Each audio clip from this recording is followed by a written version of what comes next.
For the beauty of this topic, you need to always make sure that the units are properly in tandem with each other. So we cannot be solving masses in kilograms and then perhaps we have the spring constant in Newton per meter. Now, Newton would not work per meter when you're dealing with masses in kilograms. That means that masses have to be converted to forces as well when you're solving. So let's learn some key conversions that you must learn for success in this topic. Let's talk about the masses, for example.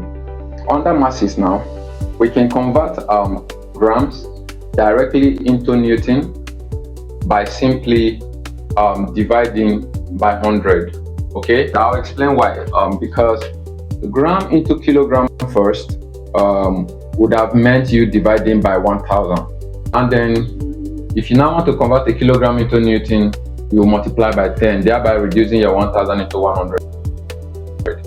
Although if you are given the mass instead in kilograms and you want to convert it into Newton, because F is equal to mg and that mass was in kilograms, gravity is approximately 10 meters per second. So it means if you want to convert kilograms into Newton, you're just going to multiply by 10.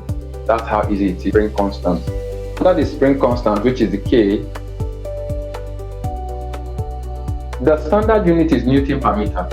But there are often times you're going to see a few things. You're going to see gram per cm. So if you want to convert gram per cm into Newton per meter, it's your lucky day. Just multiply by 1. So in other words, they are correct. Like grams per centimeters when converted into Newton per meter are exactly the same in value. Probably if you need details on why this is the case, I can show. Okay, let me just try show you why that is the case here. Because a gram over the centimeters.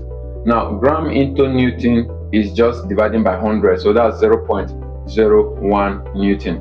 And centimeters, every centi means 10 raised to the power minus 2. That's 0.01 meters. So you see this taking itself out. So 1 gram per cm is the same thing as 1 Newton per meter. If we now have it in kilogram per cm, kilogram per cm, now, and you want to convert it into Newton per meter. Remember, if you were going to convert kilograms into Newton, you would have multiplied by 10. So this is kilogram per cm. Now, if we wanted to convert kilogram into Newton, we multiply by 10. And you want to convert centimeters into meters, you're dividing by 0.01 meter, is it not?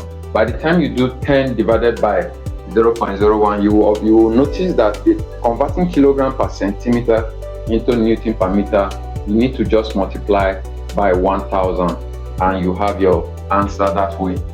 Next, this part of it may be correct, so you may be given gram per meter and you're asked to convert it into Newton per meter.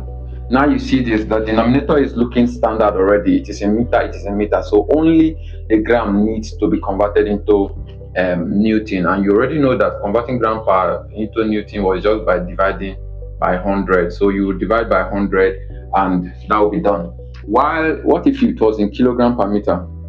If it was in kilogram per meter and you need to convert it into Newton per meter, once more the denominator is already in meters. It's just the kilogram that need to change into a force, and that's simply by multiplying by 10. So this is all it takes to have your units in tandem with each other.